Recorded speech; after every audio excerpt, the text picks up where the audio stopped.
리짜이밍 정부가 쿠팡 새벽 배송을 전면 금지한다고 발표한 날, 한국 전체가 순간적으로 멈춰 선 듯한 분위기에 휩싸였다. 사람들은 아침마다 오던 택배가 더 이상 오지 않는 상황을 실감하지 못했다. 출근길 편의점에서 인편 배송으로 바뀐 택배, 상자들이 쌓여 있는 모습을 보고서야 비로소 변화가 시작되었음을 체감했다. 정부는 이유를 근로자 보호 정책 강화라고 설명했지만 시민들은 쉽게 받아들이지 못했다. 어떤 결정이든 설명과 논리가 있어야 하는데 이번 조치는 준비도 논의도 없었기 때문이다. 그저 갑작스럽게 그리고 이상하게 선포됐다. 그로부터 며칠 뒤 새벽 충격적인 소식이 전국을 뒤덮었다. 국내 최대 규모를 자랑하던 2개의 쿠팡 물류센터가 불길에 휩싸였다는 것이다. 거대한 붉은 화염이 밤하늘을 삼켰다. 직원들은 간신히 대피했고 도시는 불안감에 잠겼다. 두 곳의 화재가 같은 시간에 발생했다는 사실은 사람들의 상상력을 자극하기에 충분했다. 이건 우연이 아니다. 정부가 새벽 배송을 금지하고 며칠 뒤 물류센터 2곳이 동시에 불탄다고 뭔가 있다. 사람들은 말하기 시작했고 그 말은 곧 소문이 되고 소문은 무서운 속도로 음모론이 되어 퍼져나갔다. 그 와중에 정부는 새로운 국가 프로젝트를 발표했다. 이름하여 동아시아 국제 물류 허브 계획. 발표 자료에는 알 수 없는 익숙한 로고들이 선명하게 박혀 있었다. 중국 알리와 테무 계열 대형 물류단지가 이미 설계되어 있었고 공사 일정까지 세부적으로 적혀 있었다. 사람들은 더욱 의심했다. 새벽 배송을 죽이고 국내 물류를 무너뜨린 다음 중국 물류센터를 키운다고? 이건 진짜 뭔가 큰 그림 아니야? 물류센터 2곳이 불탄 것도 혹시? 인터넷 커뮤니티에서는 음모론이 눈덩이처럼 커져갔다. 누군가는 지도를 펼쳐 동선을 분석했고 누군가는 정책 발표 시점을 정리해 연결고리를 찾았다. 급기야 한 대형 커뮤니티에서는 리짜이밍 중국 물량 몰아주기 프로젝트라는 제목의 게시글이 하루 만에 조회수 100만을 찍었다. 그 게시글에는 이렇게 적혀 있었다. 1. 새벽 배송을 금지한다. 2. 국내 최대 물류센터 2곳을 무력화한다. 3. 한국 산업을 혼란에 빠뜨린다. 4. 중국 자본 기반의 물류센터를 세운다. 5. 중국으로부터 물량을 대량으로 가져온다. 6. 한국인 노동자는 배제하고 자동화와 외국인 노동으로 운영한다.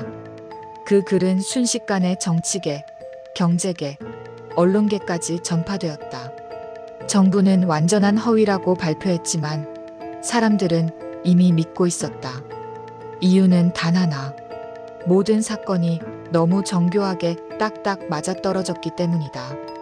음모론이 퍼지던 어느 날 밤 시골의 한 폐가 창고에서 전직 물류센터 직원들이 모여 앉아 이야기를 나누고 있었다. 그들은 일자리를 잃었다. 새벽 배송 금지로 인해 물량이 줄었고 화재 이후 회사는 구조조정을 단행했다. 형, 이건 진짜 뭔가 있는 것 같지 않아요? 난 정부 발표 못 믿어. 그냥 그렇게 딱 맞아떨어질 수가 없어. 알리 테무 물류센터는 이미 한 달 전부터 장비 들어오고 있었대. 벌써 모형 건물이 세워졌다고 영상도 돌잖아. 소문은 소문을 낳았다. 확신은 근거 없이 커져갔다. 하지만 그들의 말이 모두 틀렸다고 단정할 수도 없었다. 왜냐하면 정부는 관련 자료를 공개하지 않았고 기자들의 질문을 회피했다. 그러면서도 알리 테무 물류센터 공사는 번개처럼 진행되고 있었다. 그리고 가장 이상한 사실이 드러났다. 그곳에서 한국인 채용이 거의 없다는 것. 정부는 국제협력 시범 모델이기 때문이라고 설명했지만 사람들은 더 격하게 분노했다. 결국 우리 일자리 빼앗아서 중국 줄 거냐? 한국 물류를 한국 사람이 못하게 만든다는 말이야? 분노는 거리로 흘러나왔다. 도심 곳곳에서 촛불이 켜졌고 새벽 배송 라이더즈 연합, 택배, 노동자 연대, 소상공인 협회 등이 모두 모여 항의했다. 그 모습을 TV로 지켜보던 리짜이밍은 창가에서 도시를 내려다보며 아주 작게 미소를 지었다. 표정만 보면 마치 모든 혼란을 오래전부터 예측하고 있었다는 듯했다. 비서는 조심스럽게 물었다. 각하 음모론이 너무 커지고 있습니다. 진화해야 하지 않을까요? 리짜이밍은 천천히 고개를 저었다. 아니, 혼란은 언젠가 가라앉는다. 그리고 가라앉으면 그 자리는 새로운 구조가 차지하게 되지. 새로운 구조 말씀이십니까? 그래. 한국 물류는 더 커져야 한다. 하지만 한국인만으로는 부족해. 세계 체계와 연결돼야 한다. 결국 이해하게 될 거다. 그의 말은 차갑고 담담했다. 그러나 그 말이 현실이 될지 아니면 음모론자들의 우려대로 흘러갈지는 아직 누구도 알 수 없었다. 도시는 여전히 어둡고 불안했다. 새벽 배송이 사라진 거리, 불타버린 물류센터의 잔해, 거대하게 세워지는 중국 물류단지의 그림자, 그리고 그 속에서 끝없이 확산되는 음모론. 리짜이밍은 누구도 읽을 수 없는 표정으로 창밖을 바라보았다. 그의 눈동자에는 복잡한 계획인지 혹은 단순한 오해인지 알 수 없는 미묘한 빛이 일렁였다. 한국은 지금 진실과 음모 사이 어디쯤에서 흔들리고 있었다.